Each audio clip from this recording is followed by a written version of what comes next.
വിവേകാനന്ദ സ്വാമി യാത്ര ചെയ്ത ഭാഗങ്ങളിലേക്കൂടെയൊക്കെ സഞ്ചരിച്ച് കൽക്കട്ടയിൽ നിന്ന് കന്യാകുമാരി വരെ 26,000 കിലോമീറ്റർ 347 ദിവസം വിവേകാനന്ദ ഭാരത പരിക്രമ കൊണ്ടു നടക്കാൻ സ്വാമിജി എന്നെ അനുഗ്രഹിച്ചു.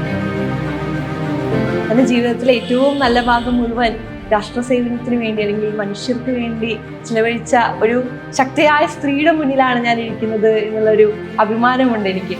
ശക്തിയുണ്ടോ എന്നൊന്നും അറിയില്ല.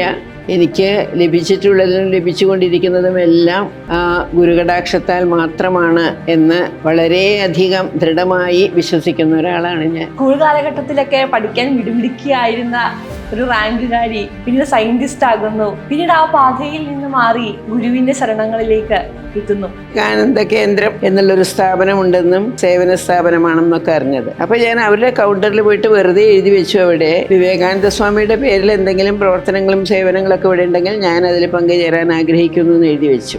ജീവിതത്തിലൊരു ടേണിംഗ് പോയിന്റ് ആണ്, ഒരു ടേണിംഗ് പോയിന്റ് ആയിരുന്നു അത്. അങ്ങനെയാണ് ഞാൻ വിവേകാനന്ദ കേന്ദ്രവുമായിട്ട് ആദ്യം ബന്ധപ്പെടുന്നത്. ഏകനാഥ്ജിയുടെ സ്ഥാനത്തേക്ക് എത്തുമ്പോൾ ഉത്തരവാദിത്തങ്ങൾ ഇരട്ടിയാണ്. അതുകൊണ്ട് തന്നെ എനിക്ക് അദ്ദേഹം പറഞ്ഞത്, നിനക്ക് എന്നെ റീപ്ലേസ് ചെയ്യാൻ സാധിക്കില്ല, പക്ഷെ ഒരു അമ്മയാവാൻ സാധിക്കുവാണെങ്കിൽ. ലക്ഷ്മി ദീദിയാണ് നമുക്കിപ്പോൾ ഉള്ളത്. ദീദി നമസ്തേ. നമസ്തേ. ഞാൻ എന്ത് പറയാൻ ആരംഭിക്കുമ്പോഴും വിവേകാനന്ദ സ്വാമികളെ സ്മരിച്ചുകൊണ്ടാണ് സംസാരിക്കാറുള്ളത്. അതുകൊണ്ട് സ്വാമിജിയുടെ തൃപ്പാദങ്ങളെ ഒന്ന് സ്മരിച്ചുകൊണ്ട് നമുക്ക് ഈ ഇൻ്റർവ്യൂ തുടരാം. ബ്രഹ്മചര്യവ്രതി ദണ്ഡി സർവവേദാന്ത പണ്ഡിത ശ്രീമദ് വിവേകയോഗി മാം പ്രചോദയതു സർവദാ. നമസ്കാരം. വളരെ സന്തോഷമുണ്ട്. ജനം ടി വി ഞങ്ങൾക്കും ഒരുപാട് സന്തോഷമുണ്ട്. കാരണം ഒരുപാട് ആശ്ചര്യത്തോടെയാണ് ഇവിടേക്ക് വരുന്നത്. കാരണം എൻ്റെ ജീവിതത്തിലെ ഏറ്റവും നല്ല ഭാഗം മുഴുവൻ രാഷ്ട്രസേവനത്തിന് വേണ്ടി അല്ലെങ്കിൽ മനുഷ്യർക്ക് വേണ്ടി ചിലവഴിച്ച ഒരു ശക്തിയായ സ്ത്രീയുടെ മുന്നിലാണ് ഞാൻ ഇരിക്കുന്നത് എന്നുള്ളൊരു അഭിമാനമുണ്ട് എനിക്ക്. ശക്തിയുണ്ടോ എന്നൊന്നും അറിയില്ല.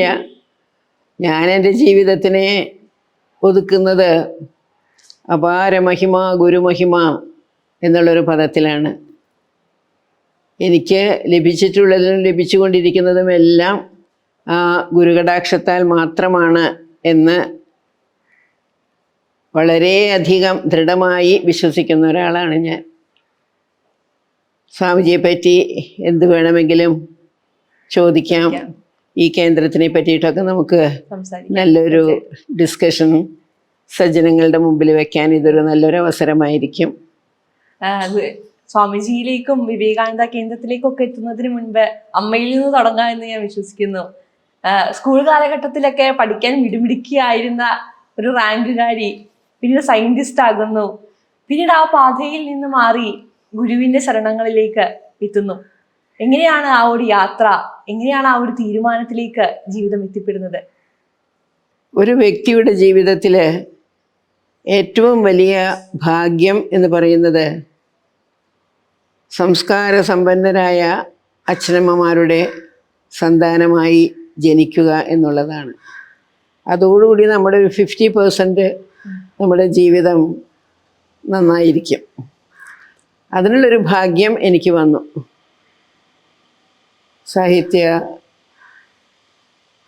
സമ്പന്നനും എന്താ പറയുന്നത്, സാഹിത്യ കുശലൻ, കേരള അക്കാഡമി സാഹിത്യ അക്കാഡമിയുടെ പ്രസിഡൻറ്റ്, പേരുകേട്ട ഒരു ചരിത്രകാരൻ, എഴുത്തുകാരൻ എന്നെല്ലാം നിലയിൽ അതിനെല്ലാം ഉപരിയായിട്ട് ആധ്യാത്മിക ജീവിതത്തെ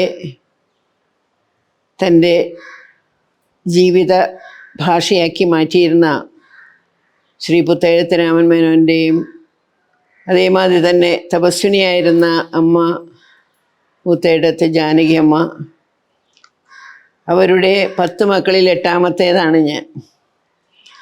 അതുകൊണ്ട് തന്നെ ജീവിതം ഒരു നല്ല ഫൗണ്ടേഷന്മേൽ ആരംഭിക്കാനായിട്ടുള്ള സൗഭാഗ്യമുണ്ടായി.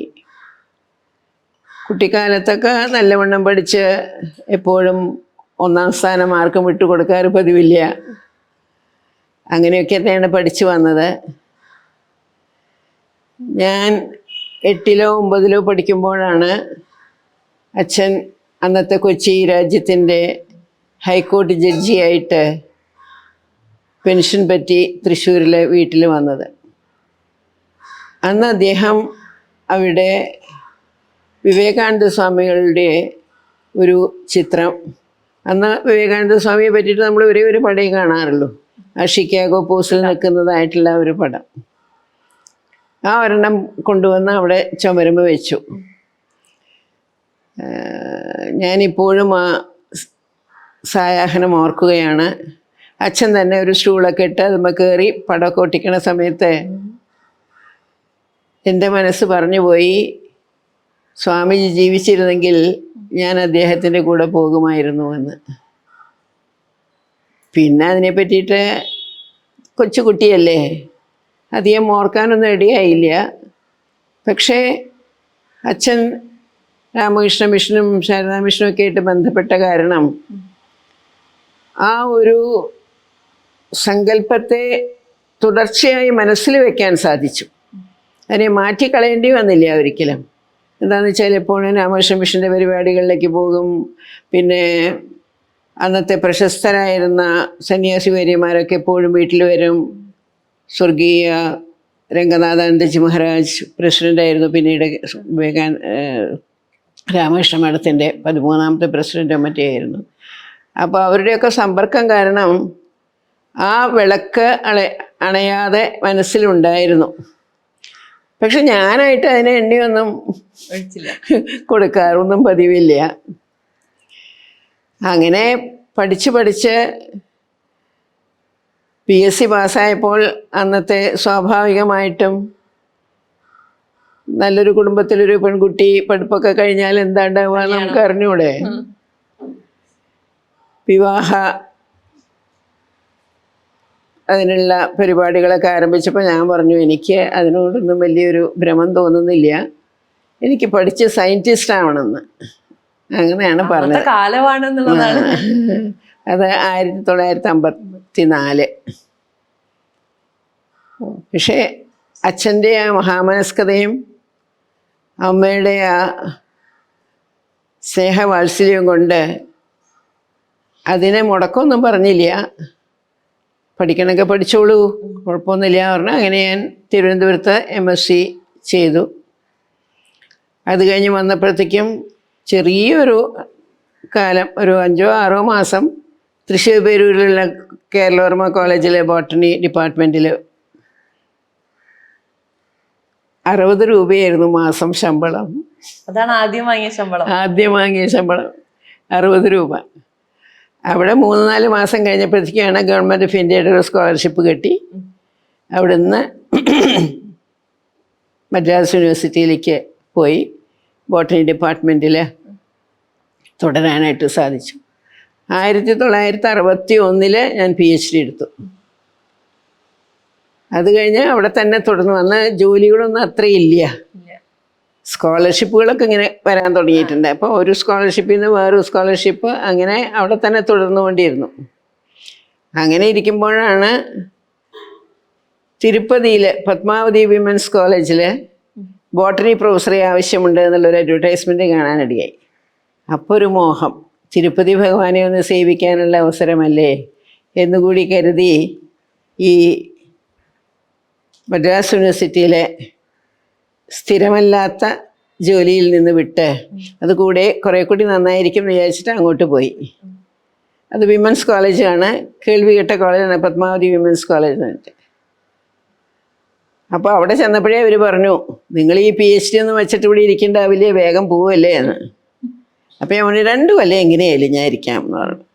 കൃത്യം 2 വർഷം ഭഗവാനെ സേവിച്ചുകൊണ്ട്, എന്താ വെച്ചാൽ തിരുപ്പതിയിൽ ദേവസ്വത്തിൻ്റെ വകയുള്ള കോളേജാണ്.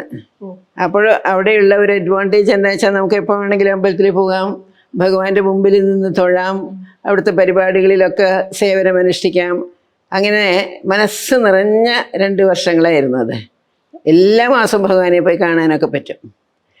അങ്ങനെ ഇരിക്കുമ്പോഴാണ് യുക്രൈനിയൻ അക്കാഡമി ഓഫ് സയൻസസ് ഇവിടെ റഷ്യയിൽ, അവിടെ നിന്നൊരു സ്കോളർഷിപ്പ് കിട്ടി ഫോറിനിൽ. അതിന് അന്ന് ഇന്നത്തെ റഷ്യ അല്ല എന്ന് ഓർക്കണം കേട്ടോ, അന്ന് സോവിയറ്റ്. അന്ന് സോവിയറ്റ് യൂണിയനാണത്. അവിടെ പോയി 2 വർഷത്തോളം പോസ്റ്റ് ഡോക്ടറൽ സ്കോളർഷിപ്പോടുകൂടി 2 വർഷമായിരുന്നു. അത് കഴിഞ്ഞ് തിരിച്ചു വന്നിട്ട് ഡൽഹിയിലെ ഇന്ത്യൻ അഗ്രികൾച്ചറൽ റിസർച്ച് ഇൻസ്റ്റിറ്റ്യൂട്ടിലെ മൈക്രോബയോളജിസ്റ്റ് എന്നുള്ള പോസ്റ്റിൽ എനിക്ക് ജോലി കിട്ടി. സന്തോഷമായി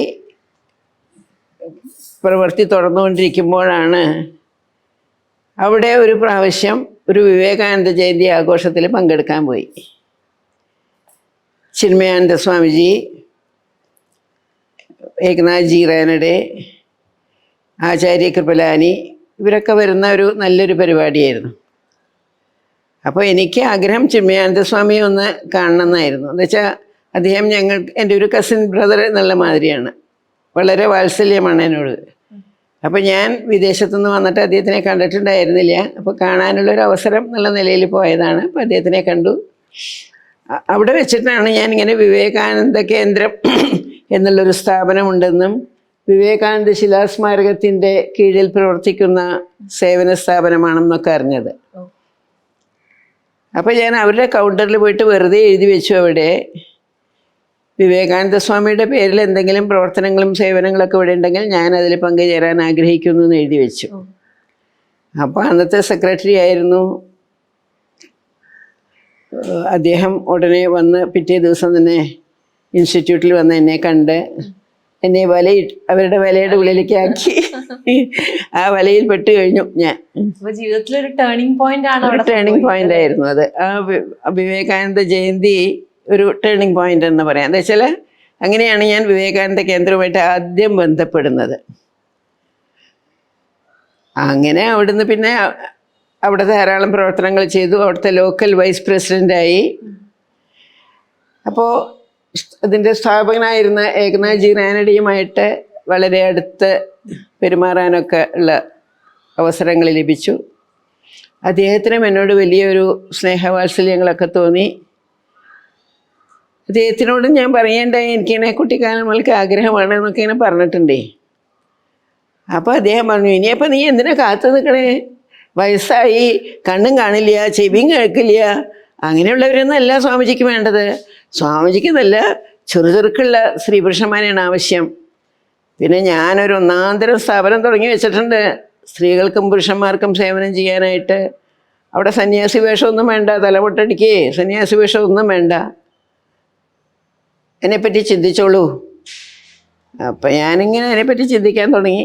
സ്വാമിജി കാണിച്ചു തരുന്നൊരു വഴിയാണ് അതിലേക്ക് പോകാമെന്ന് പറഞ്ഞു. അങ്ങനെ അദ്ദേഹത്തിന് കുറച്ചൊരു അസ്വാസ്ഥ്യം കാരണം കുറച്ചധികം ദിവസം ഡൽഹിയിൽ താമസിക്കേണ്ടി വന്നു, 1-2 മാസം. അപ്പോൾ അവിടെയൊക്കെ പോയി അദ്ദേഹത്തിന് ശുശ്രൂഷിച്ചുകൊണ്ടിരിക്കും ഞാനേ. അപ്പോൾ അദ്ദേഹം പറഞ്ഞു, ലക്ഷ്മി, ഇനി നീ വൈകിക്കരുത്. സ്വാമിജിക്ക് സേവനം ചെയ്യാനാണ് ആഗ്രഹം എന്നുണ്ടെങ്കിൽ ഇനി വൈകിക്കുന്നത് നന്നല്ല, വയസ്സായിക്കൊണ്ടിരിക്കുകയല്ലേ, അതുകൊണ്ട് നിശ്ചയിച്ചോളൂ. അപ്പം ഞാൻ പറഞ്ഞു, അച്ഛൻ മരിച്ചു കഴിഞ്ഞു, അമ്മ അനുഗ്രഹിച്ചാൽ മാത്രമേ ഞാൻ എന്തും ചെയ്യുള്ളൂ, അമ്മയുടെ അനുഗ്രഹം കൂടാതെ ഞാനൊന്നും ചെയ്യില്ല. ഓ അതിനെന്താ, അമ്മ അനുഗ്രഹിക്കുകയൊക്കെ ചെയ്യും. ഞാനീ പറയുന്നത് എൻ്റെ വാക്കുകളല്ല, സ്വാമിജിയുടെ വാക്കുകളാണ്, അതുകൊണ്ട് പൊക്കോളൂ, അമ്മ ഇങ്ങനെയായാലും ഇങ്ങനെ അനുഗ്രഹിക്കും. അങ്ങനെ അവിടെ ചെന്ന് അമ്മോട് പറഞ്ഞു, അമ്മയുടെ പിറന്നാളിന് പോവാറുണ്ട് എല്ലാ വർഷവും. ചെന്നപ്പോൾ പറഞ്ഞു, അമ്മയ്ക്ക് ഒരു സംശയം ഉണ്ടായില്ല. അമ്മ പറഞ്ഞു, അതായിരുന്നില്ലേ നിൻ്റെ ആഗ്രഹം, അത് തന്നെ നടക്കട്ടെ, പോയിക്കോളൂ, എൻ്റെ അനുഗ്രഹം എപ്പോഴും ഉണ്ടാകുമെന്ന് പറഞ്ഞു. ആശ്വാസമായി. അവിടുന്ന് വേറൊരു വഴിത്തിരിവായി. നേരിട്ട് എളുപ്പത്തിൽ സമ്മതിക്കുന്നു പ്രതീക്ഷിച്ചിരുന്നില്ല. അത്രയധികം അത്ഭുതമാണ് ആ അമ്മയുടെ. എന്താ ഞാൻ പറയുന്നത്, സ്വാമി ഏകനാഥ്ജി പറഞ്ഞ മാതിരി, സ്വാമിജി തോന്നിപ്പിച്ചിട്ട് പറയുന്ന മാതിരി. അങ്ങനെ അവിടുന്ന് കന്യാകുമാരിയിൽ പോയി. അവിടെ പിന്നെ ജനറൽ ബോഡി മീറ്റിംഗ് ഉണ്ടായിരുന്നു. അദ്ദേഹം എന്നെ ജോയിൻറ്റ് സെക്രട്ടറി ആക്കി വെച്ചു ആദ്യം. പിന്നെ അവിടുന്ന് ഞാൻ തിരിച്ചു പോയി. അപ്പോൾ അദ്ദേഹം എന്നോടൊന്നും പറഞ്ഞില്ല, അവിടെ നിൽക്കുമെന്നോ ഒന്നും പറഞ്ഞില്ല. ഞാൻ തിരിച്ച് ഡൽഹിക്ക് തന്നെ വന്ന് ജോലി തുടർന്നു. അങ്ങനെ ഒരു 5-8 മാസം കഴിഞ്ഞപ്പോഴത്തേക്കും വർക്കിംഗ് പ്രസിഡൻറ്റിൻ്റെ ഒരു പോസ്റ്റ് വേണമെന്ന് തോന്നി മാനേജിങ് കമ്മിറ്റിക്ക്. എന്താ വെച്ചാൽ ഇദ്ദേഹത്തിന് വയസ്സാവാണ്, കുറച്ച് ഓർമ്മ പെശകുകളൊക്കെ വന്നു തുടങ്ങിയിരുന്നു. അപ്പോൾ അങ്ങനെ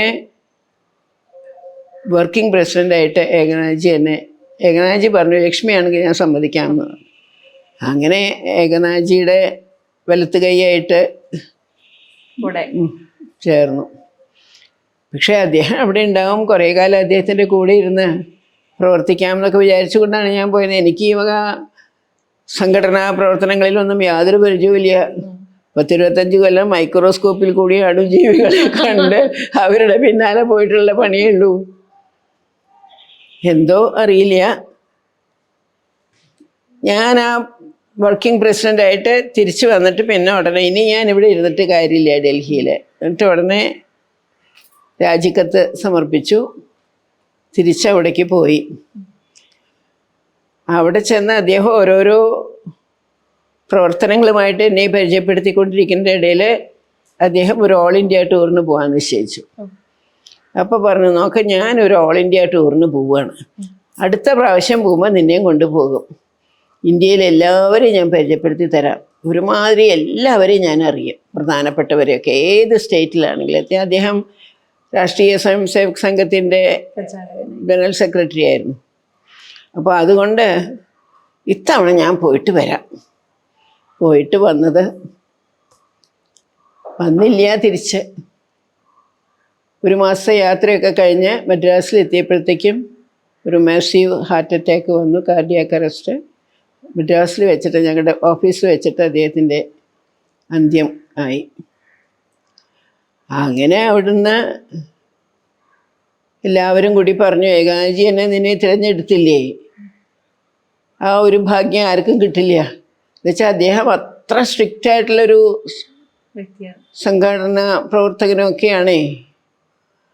അപ്പം ഇനി രണ്ടാമതൊരു പ്രശ്നമേ ഉദിക്കുന്നില്ല, അതുകൊണ്ട് നീ തന്നെ പ്രസിഡൻഷിപ്പ് ഏറ്റെടുക്കണം എന്ന് പറഞ്ഞു. അപ്പോൾ ഞാൻ പറഞ്ഞു, അയ്യോ എനിക്ക് വയ്യ, ഇത്രയും വലിയ ഓൾ ഇന്ത്യ സ്ഥാപനത്തിൻ്റെ പ്രസിഡൻ്റ് ആവാനുള്ള യോഗ്യതയൊന്നും എനിക്കില്ല എന്ന് പറഞ്ഞു. അപ്പോൾ അവരങ്ങനെ പോയി രംഗനാഥാനന്ദജി മഹാരാജിനെ കണ്ടു. അദ്ദേഹം പറഞ്ഞാൽ പിന്നെ ഞാൻ ഇല്ല എന്ന് പറയില്ല എന്നറിയാം അവർക്ക്, അത്രത്തോളം ഞങ്ങൾ നമ്മളുടെ അടുപ്പമാണ്. സ്വാമിജിയുടെ അടുത്ത് പോയിട്ട് പറഞ്ഞു, ഒന്ന് പറയൂ ലക്ഷ്മി ദീദിയോട് ഭാരം ഏറ്റെടുക്കാനായിട്ട്. അദ്ദേഹം ഉടനെ എഴുത്തെഴുതി അയച്ചു. വല്ലാത്തൊരു ടൈമാണിത്, ഏകനാഥ്ജി പോയി, സംഘടന അനാഥമായിട്ടിരിക്കാൻ പാടില്ല, അതുകൊണ്ട് നീ തന്നെ ആ ഭാരം ഏറ്റെടുക്കണം എന്ന് പറഞ്ഞു. അപ്പോൾ പിന്നെ അങ്ങനെ 1982 ഓഗസ്റ്റിലാണ് അദ്ദേഹം മരിച്ചത്. അവിടുന്ന് അങ്ങോട്ട് ഞാൻ തന്നെയായിരുന്നു പ്രസിഡൻ്റായിട്ടിരുന്നത്. ഒരു 14 വർഷക്കാലം ഓൾ ഇന്ത്യ പ്രസിഡൻ്റായിട്ടിരുന്നു. ആ സമയത്ത് 2-3 അതിപ്രധാനമായ സംഭവങ്ങൾ നടന്നിട്ടുണ്ട്. അതിനെ മാത്രം ഒരുപാട് കാര്യങ്ങൾ ചെറുതായിട്ടൊക്കെ ഉണ്ട്, അതിനെപ്പറ്റി പറഞ്ഞ അവസാനമില്ല. അതിലേറ്റവും പ്രധാനമായതൊന്ന് 1892 വിവേകാനന്ദ സ്വാമിയുടെ ഭാരത പര്യടനം. അതിനെ നമുക്കൊന്ന് ആവർത്തിച്ചാലോ എന്നൊരു ആഗ്രഹം എല്ലാവർക്കും കൂടി. ഞങ്ങൾ ഒരാൾ പറയില്ല, എല്ലാവരും കൂടിയിട്ടെന്നുള്ള ആലോചനയാണ്. അതിനാരും ധൈര്യപ്പെട്ടിട്ടില്ല. വാസ്തവത്തിൽ രാമകൃഷ്ണമഠം ഒക്കെ ചെയ്യേണ്ടതായിരുന്നു, എന്താണെന്നറിയില്ല, അത് എന്നുള്ള ഭാഗ്യം ഞങ്ങൾക്ക് കിട്ടിയത്. അപ്പോൾ ആ യാത്ര ദീർഘമായ 347 ദിവസം നീണ്ടു നിൽക്കുന്ന ഒരു യാത്ര. ജനുവരി 12 കൽക്കട്ടയിൽ നിന്ന് തുടങ്ങി വിവേകാനന്ദ സ്വാമി യാത്ര ചെയ്ത ഭാഗങ്ങളിലേക്കൂടെയൊക്കെ സഞ്ചരിച്ച് അവിടെയൊക്കെ ചെറുതും വലുതുമായ പരിപാടികളൊക്കെ നടത്തി. ചില ദിക്കിൽ പ്രൊസഷൻസ് ഉണ്ടാവും, ചില ദിക്കിൽ കോളേജുകളിലും സ്കൂളുകളിലും ഉള്ളതായിരിക്കും. അങ്ങനെ 50 വോളണ്ടിയേഴ്സും 9 വാഹനങ്ങളും. അങ്ങനെ കൽക്കട്ടയിൽ നിന്ന് കന്യാകുമാരി വരെ 26,000 കിലോമീറ്റർ 347 ദിവസം ആ ഗംഭീരമായിട്ടുള്ള വിവേകാനന്ദ ഭാരത പരിക്രമ കൊണ്ടു നടക്കാൻ സ്വാമിജി എന്നെ അനുഗ്രഹിച്ചു. ആ തീരുമാനം എടുക്കുമ്പോൾ എന്ന് വെച്ചാൽ ഇത്രയും നീളുന്ന ഒരു യാത്രയാണ്, ഇത്രയും ദൂരം താണ്ടാനുണ്ട്, അപ്പൊ അങ്ങനെ ഒരു തീരുമാനം എടുക്കാൻ ആ തീരുമാനം ഞാനല്ല എടുത്തത്. അതാണ് അതിൻ്റെ അത്ഭുതം. ആദ്യം അന്ന് കേന്ദ്രത്തിലുണ്ടായിരുന്നവരെല്ലാം ഒരു സ്ത്രീ എന്ന നിലയിലും എനിക്ക് കുറച്ച് പുറംവേദന അങ്ങനെയൊക്കെ ഉണ്ടായിരുന്നു. അപ്പോൾ അതൊന്നും വെച്ചിട്ട് യാത്ര ചെയ്യാൻ സാധിക്കില്ല എന്ന് വിചാരിച്ചിട്ട് അവർക്കാർക്കും വലിയ ഉത്സാഹം ഉണ്ടായിരുന്നില്ല എന്നെ തലപ്പത്തിരുത്താനായിട്ട് യാത്രയുടെ. പക്ഷെ എന്ത് പറ്റിയെന്ന് വെച്ചാൽ അവിടെയും സ്വാമിജി വന്നു ഇടയിൽ. അത് നടത്താൻ ഏൽപ്പിച്ചിരുന്നത് മേജർ ജനറൽ കുക്രറ്റി എന്ന് പറഞ്ഞിട്ടുള്ള ഒരു ആർമി ഓഫീസർ, റിട്ടയർഡ് ആയിരുന്നു. അദ്ദേഹമാണ് ഈ ആദ്യത്തെ യാത്രയൊക്കെ കഴിച്ച് ഏത് വഴിയൊക്കെയാണ് വാഹനങ്ങൾ പോകേണ്ടത് അതൊക്കെ നിശ്ചയിച്ചതൊക്കെ അദ്ദേഹമാണ്. പെട്ടെന്ന് ഒരു ഒക്ടോബർ 31 വെളുപ്പാങ്കാലത്ത് എനിക്കൊരു phone call. General Kukreti passed away following a massive heart attack. ഡൽഹിയിൽ നിന്നൊരു കോള് വരികയാണ്. അപ്പോൾ ഞാനിങ്ങനെ ഫോൺ വെച്ചിട്ട് ഈ ചെവിയക്കിടങ്ങ് കേൾക്കുമ്പോൾ എൻ്റെ ഹൃദയത്തിലിരുന്നിട്ടൊരാൾ പറയുകയാണ്, ഇത് നിനക്ക് ചെയ്യാനുള്ളതല്ല, വേറൊരാൾക്കുള്ളതല്ല, you have to take it. അപ്പോൾ ഞാൻ വേഗം അവരോട് പറഞ്ഞു, എൻ്റെ ഉള്ളിൽ നിന്ന് തന്നെ ഒരു പ്രചോദനം വന്നിരിക്കുന്നു, ഞാൻ തന്നെ ചെയ്യണമെന്ന് പറഞ്ഞുകൊണ്ട് നിങ്ങൾക്ക് സമ്മതിക്കണം. അപ്പോൾ വേഗം അവർ സമ്മതിച്ചു. പിന്നെ സമ്മതിക്കാൻ നിർത്തിയില്ല, ഞാൻ വാശി പിടിച്ച പിന്നെ അപ്പോൾ അങ്ങനെ അത് സമ്മതിച്ചു. അങ്ങനെ യാത്ര ചെയ്യാൻ സാധിച്ചു. 630 മറ്റോ ലെക്ചേഴ്സ് ഞാൻ കൊടുത്തു. ഇംഗ്ലീഷിൽ, മലയാളത്തിൽ, ഹിന്ദിയിൽ, തമിഴിൽ, 4 ഭാഷകളിൽ.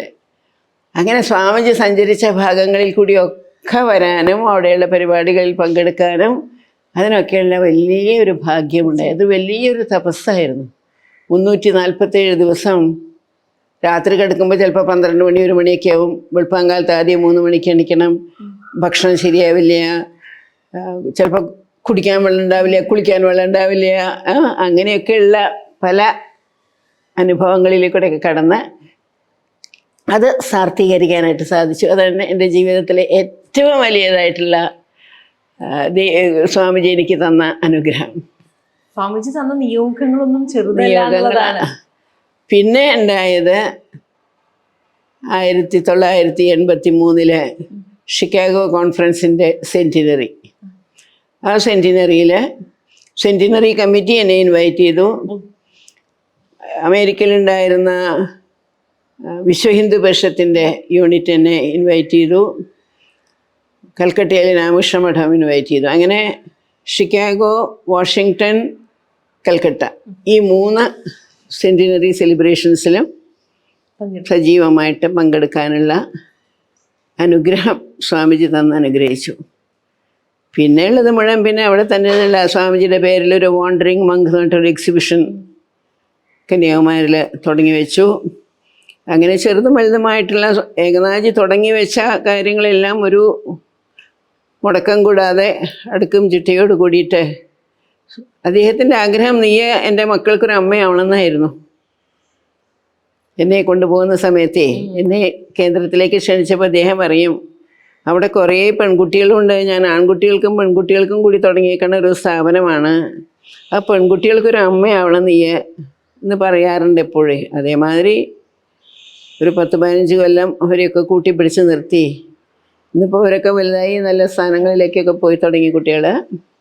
അതിനുള്ളൊരു മഹാഭാഗ്യം സ്വാമിജി തന്നു. അപ്പോൾ ഈ ഏകനാഥ്ജിയുടെ സ്ഥാനത്തേക്ക് എത്തുമ്പോൾ ഉത്തരവാദിത്തങ്ങൾ ഇരട്ടിയാണ്. തീർച്ചയായിട്ടും. എന്താ വെച്ചാൽ അദ്ദേഹത്തിനെ കണ്ടിരുന്ന കണ്ണുകളിൽ കൂടി എന്നെ കാണുക എന്ന് പറയുമ്പോഴേ ആളുകളുടെ പ്രതീക്ഷ അതുകൊണ്ട് തന്നെയായിരിക്കും അദ്ദേഹം പറഞ്ഞത്, നിനക്ക് എന്നെ റീപ്ലേസ് ചെയ്യാൻ സാധിക്കില്ല, പക്ഷെ ഒരു അമ്മയാവാൻ സാധിക്കുവാണെങ്കിൽ. അതിന് പിന്നെ ആർക്കൊന്നും പറയാൻ പറ്റില്ലല്ലോ. എന്നെ ഒരു അമ്മയായിട്ടാണ് കൊണ്ടിരുത്തിയതേ, വലിയൊരു സംഘടനാ പ്രവർത്തനം എന്നുള്ള നിലയിലൊന്നല്ല. അപ്പോൾ അതിൻ്റെയൊക്കെ അനുഭവമായിരിക്കും. എങ്ങനെയാണ് ഈ ലക്ഷ്മി ദീദി എന്നാരാണ് ആദ്യം വിളിക്കുന്നത്? അത് കേന്ദ്രത്തിൽ ചെന്നപ്പോൾ മുതൽക്ക് തന്നെയുള്ളതാണ്. ലക്ഷ്മി ദീദി തന്നെ വിളിച്ചു തുടങ്ങിയത്. അങ്ങനെ എല്ലാ ദിക്കിലും ലക്ഷ്മി ദീദി തന്നെയാണ് അറിയുന്നത്. പിന്നെ അവിടെ ഇരിക്കുന്ന സമയത്ത് എനിക്ക് ഇതുവരെ സയൻറ്റിഫിക്കായിട്ടുള്ള ലേഖനങ്ങളൊക്കെ എഴുതുന്നല്ലാതെ അതിലപ്പുറം ഒന്നും ചെയ്യാറ് പതിവില്ല. ഏകനാഥ്ജിയുടെ അഭാവത്തോടു കൂടി അദ്ദേഹം തുടങ്ങി വെച്ച വിവേകാനന്ദ കേന്ദ്രപത്രിക, യുവഭാരതി, 2 മാഗസീൻസ്. അതിൻ്റെ രണ്ടിൻ്റെയും പത്രാധിപസ്ഥാനം കൂടി ഏറ്റെടുക്കേണ്ടി വന്നു. അപ്പോൾ പിന്നെ കമ്പൽസറി ആയിട്ട് എഴുത്ത് തുടങ്ങി. അപ്പോൾ അങ്ങനെ 10-12 കൊല്ലം യുവഭാരതിയിൽ കൂടി ഒരുപാട് വിവേകാനന്ദ സ്വാമിയെ പറ്റിയിട്ടും നല്ല നല്ല കാര്യങ്ങളെ പറ്റിയിട്ടുള്ള ഒരുപാട് ലേഖനങ്ങൾ എഴുതാൻ സാധിച്ചു. ആ ലേഖനങ്ങളെ സംബന്ധിച്ചും എനിക്കുള്ള ഏറ്റവും വലിയ സന്തോഷം എന്താ വെച്ചാൽ 2 മഹത് വ്യക്തികൾ പിന്നീട് എന്നെ കണ്ടപ്പോൾ പറയാണ്, ഒന്ന് നമ്മുടെ ഭൂമാനന്ദ സ്വാമികൾ. അദ്ദേഹം പറയും, നിൻ്റെ എഡിറ്റോറിയൽസ് എനിക്ക് വളരെ ഇഷ്ടമാവാറുണ്ട് കേട്ടോ, ഞാനിങ്ങനെ കാത്തിരിക്കും എന്ന് പറഞ്ഞു.